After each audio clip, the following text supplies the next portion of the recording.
Hi, you guys. You know what time it is? It's time for our final. Can you believe it? This is the last ride on the HBCU train. It's so bittersweet to me. Ah, today we start at Voorhees College and we make our last and final stop in Louisiana at Xavier University. So let's get into these last five HBCUs on our train, learning about all things HBCU and the power and the impact they've had on, the African American community all these many years later. So, yeah, we're starting off at Voorhees College. They are accredited by SACSOC. You've heard that name before, so I'm not going to get into that. But yeah, Voorhees, they have four pillars that keep their school grounded, and that's inspiration, determination, imagination, and faith. And so their history starts with a woman named Elizabeth Evelyn Wright at the tender age of 23. See, you ain't even got to be old and wise to start nothing, baby. She was 23, a little older than today's Voorhees students when she came to Bamberg County. A native of Georgia, Wright found her inspiration while studying at Booker T. Washington's famed Tuskegee Institute. Time at Tuskegee gave her a mission in life, being the same type of woman as Mr. Washington was of a man. She understood the importance of education. She moved to Denmark, started the first of several schools in the rural area, and she survived threats, attacks, and arson. But that did not stop this woman from starting a school. You hear me? And that was in Denmark. Racism existed everywhere in this world, okay? She went back to Tuskegee to finish her degree before returning to South Carolina to try again. And so she founded Denmark Industrial School in 1897, modeling it after Tuskegee. New Jersey philanthropist Ralph Voorhees and his wife donated $5,000 to buy the land and build the first building, allowing the school to open in 1902 with Wright as principal. It was the only high school for Blacks in the area. In 1924, the American Church Institutes for Negroes, which was part of which is part of the Episcopal Church, agreed to support the school. So that is how Voorhees College got their start. It became a junior college in 1947, and in 1962, it became a four-year college. Just in 1962. So we still see the roots and origins of the church being involved, but I told y'all you'll see a lot of overlapping in HBCUs. Booker T. Washington and Tuskegee have a hand in a lot of HBCUs, the influence there, a lot of sister schools, a lot of influence one to another, as also was W.E.B. Du Bois. He had, or Du Bois, some people would say, had also had an influence in Voorhees College. So check out Voorhees College. It's in Denmark, I believe, South Carolina. Yep, Denmark, South Carolina. And so, yeah, you got to know that, again, that foundation of HBCUs and what it is, and how important a lot of education was even in 1800s. Again, if you can keep people ignorant, you can control them. So education was extremely important, and just the basic knowledge, just the basics of education. But this woman, she said she wanted to be the female version of Booker T. Washington, and she refused to stop. I mean, again, under the threat, she could have lost her life, but she didn't care. She didn't let the threat of violence and arson and all this other kind of stuff stop her from starting a school. And here we are all of these many years later, still Voorhees College, still what? Standing. They have the Department of Business and Entrepreneurship. They have Science, Technology, Health, and Human Services. They have Humanities, Education, and Social Sciences. So check out Voorhees College in Denmark, South Carolina. Our HBCU train takes us on to Wilberforce University. I'm sure y'all have heard of Wilberforce. If you haven't, you're going to hear about it right now. I'm trying to done told you. So Wilberforce is the nation's oldest private HBCU, owned and operated by African Americans. Its roots trace back to its founding in 1856. And so, yeah, it was a period when education of African Americans was not socially prohibited, but was illegal. I've said this before. You have to understand that educating African Americans, Black people, Negroes, colored, all those different terms was illegal.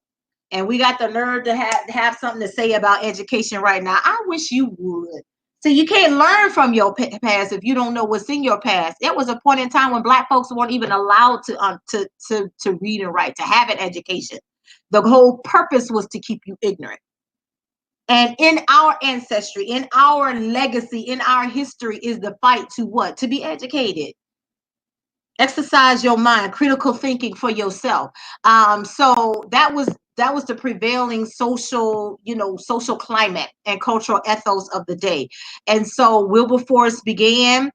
It represented a bold, audacious, and visionary example of what could happen when men and women of goodwill transcend race and the prevailing social and cultural constructs and norms to pursue a noble purpose. Wilberforce is named for the 18th century abolitionist William Wilberforce, who said, "We are too young to realize that certain things are impossible, so we will do them anyway." Do it anyway. You just saw with Voorhees College, the woman was 23 years old. 23 years old starting to school. 23. 23. So you don't need a whole lot. You need determination and passion and what's in your hand. In March 1863, Daniel Payne, a bishop in the African Methodist Episcopal Church, AME, we're seeing the church again, negotiated to purchase buildings and land. The university was reincorporated in July. It was actually on July 10, 1863. Bishop Payne opened the doors of the university with 6 students and a debt of $10,000. He became the first person of African descent to be the president of an American institution of higher learning. And all these years later, Wilberforce is still standing. 6 students and a debt of $10,000. Where there's a will, there's a way. On April 21st, 1965, a headline in the New York Times announced Wilberforce University destroyed by fire, yet Wilberforce recovered, endured, and continued to grow. School burnt, destroyed by fire. 163 years later, it's still kicking strong. 163 years later, Wilberforce, still kicking strong. Wilberforce. Check them out, Wilberforce University in Ohio. Let's look at the programs, the academic programs they offer. I keep telling y'all, Black is not inferior. HBCUs turn out the best and the brightest in this nation. We're doing things all over the world. You see HBCU graduates doing stuff literally all over this world. So yeah. So they have the College of General and Foundational Studies. They have College of Arts and Sciences. They have Professional Studies. They have a graduate, adult, and continuing education program. They have, a whole lot of majors. Let's get into it. Criminal Justice, EE, that's Electrical Engineering, Computer Information Science, Computer Engineering, Biology, Advanced Technical Intelligence, Management, Mass Media Communications, Music. Y'all, they got Nuclear Engineering. Poli-sci, organizational management, rehabilitation services, sociology, social work, entrepreneurship. They have a graduate program in rehabilitation counseling. Listen, check them out, Wilberforce University in Ohio. We head on to Wiley College, and where the United Methodist Church, the UMC, has some roots. They were founded in 1873 in Marshall, Texas. It is a primarily liberal arts university, and so it is also a Christian environment. So just so you know, Wiley College, again, just because it's an African American Christian college does not mean it's inferior. Nothing is further from the truth. The history of Wiley College: in 1873, less than 80 years after the Civil War, the Freedmen's Aid Society, we've seen that before, of the Methodist Episcopal Church founded Wiley College for the purpose of allowing Negro youth the opportunity to pursue higher learning in the arts, sciences, and other professions. And it is named after Bishop Isaac William Wiley, a minister, medical missionary and educator. He founded during turbulent times for Blacks in America. The Supreme Court helped pave the way for segregation with the 1896 Plessy v. Ferguson decision that approved of the separate but equal doctrine. And so a lot of this was going on when Wiley was being founded. So you can learn more about the history of Wiley and, you know, how it came into be and how it's withstood all of these many years later. 137 years, HBCUs have been doing the doggone thing, turning out the best and the brightest for over 100 years, many of these schools. And so, yeah, get into it. Trust me. So what does Wiley College offer? So they have a lot of different academic schools. They have social sciences and humanities, education, business and technology. They have institutional research. They also have the School of Sciences. That's their mathematics, biology, and physics courses. Check them out. That is Wiley College in Marshall, Texas. We head on over to Winston-Salem, North Carolina. I told y'all we was going to check out Winston-Salem, baby. It's right down the street from NCANT. It's like, yeah, it ain't going to say, I can't say it's around the corner, but it is kind of down the street a little bit. You know, it's like 1 or 2 exits down the highway. It's not that far, really. It's really not. The highway makes it seem like it's further away. It's really not that far. But anyway, it's in good proximity to Charlotte. Charlotte's a little bit further away than Durham and Raleigh, but Winston-Salem University, baby. Listen, Winston-Salem was founded in 1892 as a historically Black constituent institution of, get this, UNC, the UNC system, University of North Carolina. If you didn't know, you know now. It's mostly a liberal education institution, but that doesn't mean that it's not, you know, it doesn't offer other programs. Like I said, it's in Winston-Salem, North Carolina. And listen, get into it. It is an accredited institution. Don't be over here thinking, oh, that is not. No, it's accredited to Winston-Salem State. Got it going on. I got some folks that I went to high school with that went to Winston-Salem State. I was also offered a scholarship to go to Winston-Salem State as well. So that was an option for me. I just didn't take it because I wanted to go to ski. That's just me. But that doesn't mean it's not. It's amazing. So let's see here. They have the College of Health Sciences. They have graduate and professional programs. College, they have lifelong learning. So many programs. Just, geez. General education. Let's get into, oh gosh, so many different things that they got. They just, it's a lot. And yeah, and I keep telling y'all, please keep y'all website simple. They have College of Arts Sciences, Business Education, again, Health Sciences. They have graduate and professional programs. Yeah, just let's get into the School of Health first, and Health Sciences. So they have, ooh, Jesus. Healthcare management, nursing, clinical laboratory science, occupational therapy, exercise physiology, hands-on wellness, virtual hospitals. Who got that? We have not seen virtual hospitals yet. I said we have not seen virtual hospitals yet. Here we are at Winston-Salem State University in their health sciences program. They have a virtual hospital. They have African and African American studies, motorsport management, nursing, phys ed, poli-sci, psychology, rehab, and human services. They have an RN to BSN major, social work, sociology, Spanish, sport management, teaching, therapeutic recreation, marketing, mass communications, management, justice studies, interdisciplinary studies. I mean, gerontology, we have not seen that. They have art, birth to kindergarten, chemistry, computer science, economics, exercise science. I mean, they have military science as a minor. They have deaf studies, coaching, Chinese. These are all minors.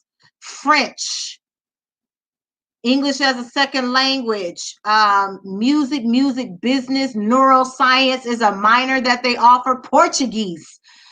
Listen, get into, they have a certificate in nonprofit leadership. In their graduate program, they have a Master of Arts in Teaching. They have the MBA. They have the MHA. That's the Master of Healthcare Administration. They have the Master of Science in Computer Science and Information Technology.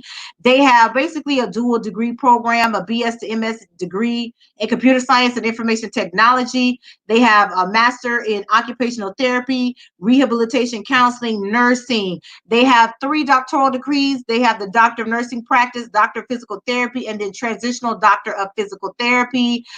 They have nurse practitioner certificate, nurse educator, licensure. Uh, just get into it. Winston-Salem State University. Listen, get, Winston-Salem State University in Winston-Salem, North Carolina. All right. Our last stop today is in Louisiana at Xavier University. It is America's only historically Black and Catholic university. That is a very important distinction. It's been around for more than 8 decades. It's a relatively small campus. It has about 33 students in size. It is a recognized leader in STEM and health sciences, producing more African American students who graduate from medical school each year than any other university in the United States. Its College of Pharmacy is also among the top producers of African American pharmacists. I keep telling y'all, we turn out the best and brightest. They do have a liberal arts program. They cover art, business, education, psychology, poli-sci, bioinformatics, data science, neuroscience, social justice, jazz studies. Get into it. Xavier, they have a 13-to-1 faculty student ratio. Woo! That's excellent, by the way. We've seen that as well before. So I'm not saying that other HBCUs don't have that, but they do highlight that. So we're gonna do it. They got their origins that date back to 1915 when Mother Catherine Drexel, a former Philadelphia socialite, founded the Sisters of the Blessed Sacrament and devoted her life to the education of African Americans and Native Americans. Opened a high school on the previous site occupied by Southern University, a normal school offering one of the few career fields, teaching. We see that again. That's been a common thread in just about many of the HBCUs across the South. Open to Blacks at the time, added 2 years later. 10 years later, in 1925, Xavier University of Louisiana became a reality when the College of Liberal Arts and Sciences was established. The first degrees were awarded 3 years later. In 1927, the College of Pharmacy was opened. That's the origins of Xavier College in Louisiana. I think that it's important to highlight a lot of this stuff because, again, you can't grow from your past until you know what's in your past. This HBCU train has been so enlightening for me. I've covered some schools that I personally had never heard of. Some of these I heard of course, but it's some schools that I had never heard of before. And, it's just phenomenal hearing about it. Again, we turn out some of the best and brightest. So Xavier has the College of Arts and Sciences. That includes fine arts, humanities, business, biological and applied health sciences, social behavior sciences, education and counseling, mathematical and physical sciences. They have, of course, their College of Pharmacy. And so let's see, it focuses on research, education, and community outreach through the Center for Minority Health and Health Disparities. This initiative serves as a major focus for their continued programmatic development. Again, they also have a graduate school. They have the Chicago School of Professional Psychology at Xavier. Whoop! Again, turning out some of the best and brightest in behavioral health concerns as clinical psychologists. So get into it. I'm just saying, go back and watch the whole HBCU train. I started with the land grant institutions and went on to all the other HBCUs just so you can know what we offer, what's happening. And again, the foundation, people turn their nose up at HBCUs. I am a proud HBCU graduate. I always knew I was going to an HBCU from the time I was in elementary school. I heard about HBCUs. I had an elementary school teacher named Miss Burke talk about HBCUs from the time I was in the 5th grade, and she really drove it home. And it was just always in my heart to go to an HBCU. I applied to like 11 schools. I got accepted to 15 schools. I got accepted to schools I didn't even apply for. But every HBCU I applied for, I got in, I got accepted to, I got scholarship offers. But when your heart's set on the right one, you just go for it. And so HBCUs are not inferior. Again, Black is not inferior.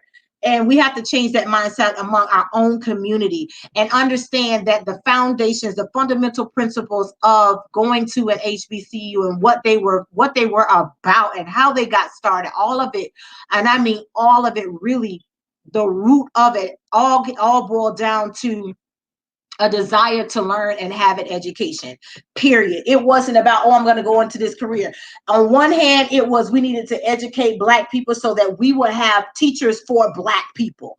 And we're seeing this, and it just kind of catapulted into educating Black so we could have our own set of professionals, credentialed professionals that can give back to our own community. And we're seeing more and more why this is important every single day.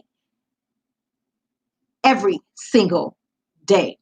They just handcuffed a 6-year-old little child because she had a tantrum at a school in Orlando, Florida. So Xavier offers some doctoral programs. They have a master's program in education, counseling, public health, and theology, and a doctoral program in educational leadership.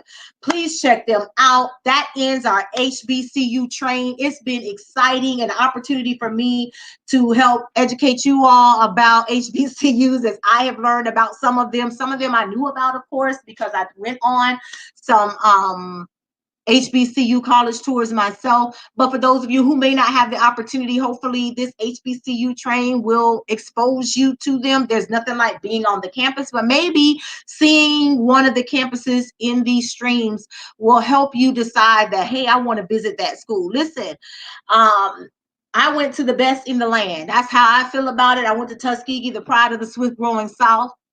And but every HBCU is a school of excellence. We turn out excellence, and I don't want you to think that we don't. I keep driving this point home because I hear and talk to people so often about HBCUs and how we get a bad rep because somehow Willie-Lynch syndrome has sunk in so hard to people that Black is inferior and white is superior. And I'm not knocking PWCs by no stretch of the imagination, because you know, a lot of HBCU graduates go on to PWCs for graduate school. But I'm just saying we also have some excellent graduate programs. But the foundation of our HBCUs and what they've done just for the Black community and the Black family structure and overall for us is huge. And Black history is American history. Period, point blank. But we don't teach it, we don't talk about it, and if we don't do it, we ain't gonna know about it. So that's it for the HBCU train. I have no idea what I'm gonna do for the next 2 days, but this train has been phenomenal. Go back and watch all the days. I started off just giving a brief introduction about HBCUs. I went into the land-grant institutions, and we just finished off with Xavier University in Louisiana. I love you guys with the love of Christ, and yeah, Black is not inferior. And remember, if you can keep a people ignorant, you can control them. Education is more about reading a book and doing what it says. It's about learning to think critically for yourself and make decisions for yourself. So that's all I got for y'all today. Have a fantastic one. Remember to spread lots of love and light. Until next time. Ciao.